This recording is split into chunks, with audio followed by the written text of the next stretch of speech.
Selamat sore, saudara-saudari sekalian. Kami sampaikan perkembangan percepatan penanganan pandemi COVID-19 sampai dengan 10 Juni 2020 pukul 12 waktu Indonesia Barat. Gugus Tugas Percepatan Penanganan COVID-19 terus bekerja sama Kementerian Lembaga, Dunia Usaha, Perguruan Tinggi, kawan-kawan media, dan seluruh potensi di masyarakat, baik yang berada di pusat maupun daerah. Kami sebut bentuk gotong royong ini sebagai pentahelix berbasis komunitas. Kerja bersama ini didasarkan pada arahan Presiden untuk meningkatkan uji spesimen sampai dengan 20.000 tes per harinya. Kemudian, pelaporan serta analisis integrasi satu data lewat bersatu lawan COVID-19 atau disebut sistem data BLC melacak penyebaran COVID-19 dengan lebih agresif. Terbukti dengan ditemukannya banyak orang dengan riwayat kontak dengan pasien positif COVID-19. Presiden juga mengarahkan agar memanfaatkan sistem teknologi informasi terkini dan menerapkan isolasi atau karantina pasien yang efektif, memastikan mereka sembuh dan kembali ke keluarga, sehat dan fit untuk kembali produktif, namun tetap aman dari COVID-19. Saat ini kami fokus bergotong royong membantu 3 provinsi yang memiliki tingkat penyebaran pandemi yang tinggi. Jawa Timur, Sulawesi Selatan, Kalimantan Selatan memutus penularan COVID-19 lebih luas. Namun, kami juga memastikan provinsi yang berhasil menekan kasus sampai dengan di bawah 10 kasus atau 0 seperti Aceh, Bengkulu, Jambi, Kepulauan Riau, Sulawesi Tengah, Sulawesi Barat, Kalimantan Utara, Nusa Tenggara Timur tetap dapat dukungan yang signifikan. Jadikan mereka contoh praktik baik bersama lawan COVID-19. Seperti yang kita ketahui bersama, bahwa COVID-19 tidak hanya berdampak pada kesehatan, tapi juga terhadap berbagai sektor kehidupan.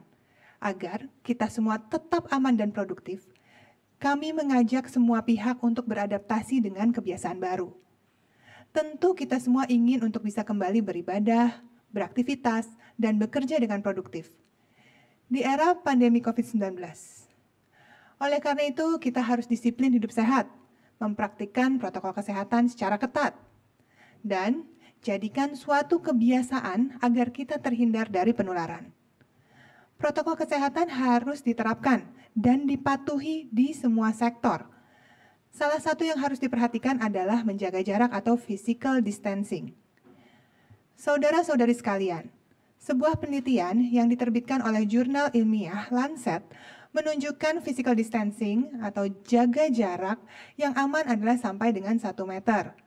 Ini merupakan langkah pencegahan terbaik, bisa menurunkan risiko sampai dengan 85%.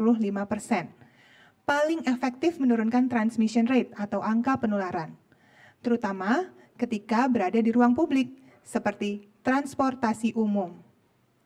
Seperti yang kita ketahui, virus COVID-19 menular melalui droplets atau percikan air liur. Maka, wajib semua orang menggunakan masker, terutama ketika menggunakan transportasi. Hindari kerumunan yang membatasi ruang gerak. Ingat, jaga jarak tadi yang aman minimal 1 meter dari orang lain. Jika hal ini tidak dapat dilakukan, pertimbangkan untuk menggunakan transportasi lain. Hindari memegang gagang pintu, tombol lift, pegangan tangga, atau barang-barang yang disentuh oleh orang banyak. Kalau terpaksa, maka harus langsung cuci tangan. Apabila tidak memungkinkan menggunakan air dan sabun, maka dapat menggunakan hand rub dengan kadar alkohol minimal 70%. Hindari meletakkan barang-barang bawaan atau tas di kursi atau lantai transportasi umum. Hindari menggunakan telepon genggam di tempat umum, terutama apabila berdesakan dengan orang lain, sehingga tidak bisa menjaga jarak aman. Rutin bersihkan telepon genggam menggunakan desinfektan atau tisu basah yang mengandung antiseptik. Hindari makan dan minum ketika berada di dalam transportasi umum. Hal ini bertujuan untuk menghindari kontaminasi, apalagi kalau menggunakan tangan yang tidak bersih. Usahakan bawa tas atau kantung belanja sendiri dari rumah. Gunakan bahan yang dapat dicuci agar kita dapat memastikan kebersihannya. Selalu cuci tangan setelah memegang uang tunai atau struk yang berasal dari orang lain. Pastikan untuk tidak memegang-megang wajah dan tubuh sebelum mencuci tangan. Bagi yang sudah harus bekerja di luar rumah agar tetap produktif, maka selalu pastikan menjaga kebersihan lingkungan sekitar tempat kita bekerja. Desinfeksi ruangan, lantai, dan barang-barang yang digunakan bersama dengan orang lain wajib untuk dilakukan. Dan apabila harus menggunakan peralatan kantor yang dipakai bersama, selalu biasakan untuk cuci tangan setelah menggunakannya. Di masa pandemi COVID-19 ini, sebaiknya kita lebih perhatikan kebersihan makanan dan minuman yang kita konsumsi. Membawa bekal sendiri dari rumah dapat menjadi salah satu opsi agar kita bisa memastikan kebersihannya dan tingkat kematangannya. Selalu bawa sendiri peralatan makan agar tidak beresiko terinfeksi. Hindari menggunakan peralatan makan yang digunakan bersama dengan orang lain, terutama kalau kita tidak bisa memastikan higienitasnya. Saudara-saudari sekalian, langkah ini mudah sekali kita lakukan, namun dampaknya luar biasa besarnya. Menurut penelitian yang saya sebutkan di atas tadi, angka penularan komunitas dapat ditekan sampai hampir ke angka 0. Dan itu berarti adaptasi kebiasaan baru menuju aman COVID-19 dan produktif akan semakin cepat dan mudah dilakukan. Saudara-saudari sekalian, mari kita mulai dari diri kita. Sekarang juga, pastikan kita mengalahkan COVID-19 bersama-sama. Saya percaya, saudara-saudari mampu menjadi contoh dan teladan bagi Anda, keluarga, dan lingkungan sekitar. Dan terutama, bagi anak-anak kita, masa depan bangsa. Untuk selanjutnya, saya persilahkan juru bicara pemerintah Bapak Dr. Ahmad Yuryanto untuk menyampaikan data dan informasi terkini.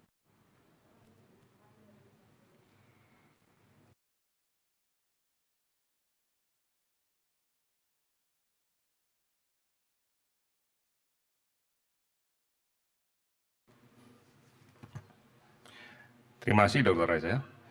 Saudara-saudara sekalian, hari ini kami akan melaporkan beberapa hal terkait dengan data kinerja bidang kesehatan tentunya.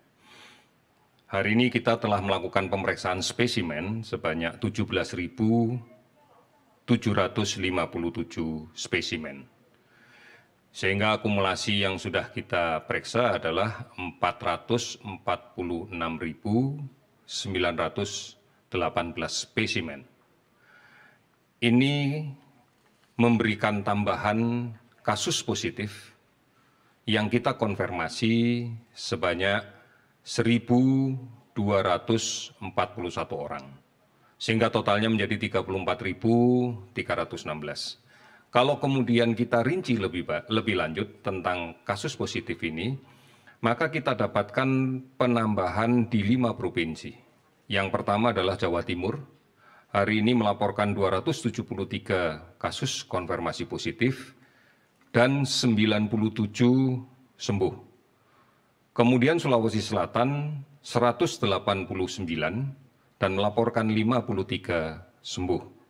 DKI Jakarta 157 orang dan melaporkan 146 sembuh. Jawa Tengah meningkat 139 orang dan melaporkan 118 orang sembuh. Kalimantan Selatan 127 orang positif baru dan 10 orang sembuh. Penambahan kasus positif ini disebabkan karena tracing yang agresif dilakukan, sehingga bisa kita lihat bahwa sebagian besar penambahan kasus ini adalah spesimen yang dikirim oleh puskesmas atau dinas kesehatan. Tidak didominasi oleh spesimen yang dikirim oleh rumah sakit. Ini adalah bukti bahwa memang tracing yang agresif akan bisa menangkap begitu banyak kasus positif dan sudah barang tentu kita akan menginginkan kasus ini kemudian melakukan isolasi dengan sebaik-baiknya secara mandiri agar tidak menjadi sumber penularan bagi orang lain. Tadi sudah cukup jelas disampaikan oleh Dr. Raisa bahwa menggunakan masker, menjaga jarak adalah upaya yang terbaik untuk menghindari ini.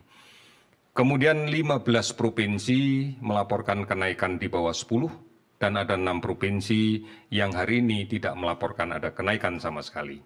Sebagai contoh, Sumatera Barat hari ini naik 14 pada angka yang kita bisa prediksikan dengan kesembuhan 28. Kemudian ada beberapa provinsi yang lain sebagai contoh, Gorontalo hari ini ada 6 kasus, tetapi 7 dilaporkan sembuh.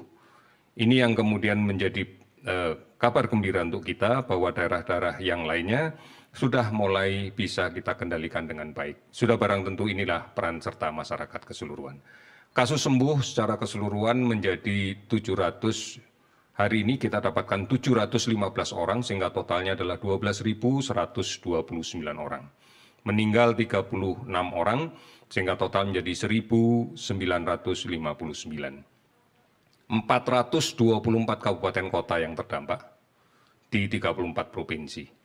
Pasien yang kita awasi, yang kita tetapkan sebagai PDP adalah 14.242 orang, sementara ODP 43.945 orang. Saudara-saudara, kinerja data yang kita laporkan, kita bisa melihat bahwa memang secara keseluruhan kita masih meningkat angkanya. Tetapi kalau kemudian kita lihat sebaran per provinsi, sebenarnya sebagian besar provinsi sudah dalam kondisi stabil. Beberapa provinsi meningkat karena memang kontak tracing yang kita lakukan lebih agresif lagi. Ini sejalan dengan arahan dari Presiden untuk kemudian kita lakukan tracing dengan secara lebih agresif. Saudara-saudara sekalian, mari kita pahami kembali bahwa kasus ini terjadi dikarenakan penularan masih terjadi. Artinya masih ada orang yang sakit yang tidak melakukan isolasi diri dengan baik, yang berada di tengah-tengah masyarakat, serta masih ada masyarakat yang rentan karena perilakunya belum menjalankan secara disiplin, secara baik, secara benar protokol kesehatan untuk menjaga jarak, menggunakan masker, dan mencuci tangan. Saudara-saudara, ini yang harus kita lakukan secara bersama-sama, karena dengan cara seperti inilah kita akan bisa mengendalikan keseluruhan dampak di bidang kesehatan dari pandemi COVID-19. Mudah-mudahan ini menjadi pegangan kita bersama agar komitmen kita tetap kuat untuk kemudian mengendalikan penyakit ini. Terima kasih, selamat sore.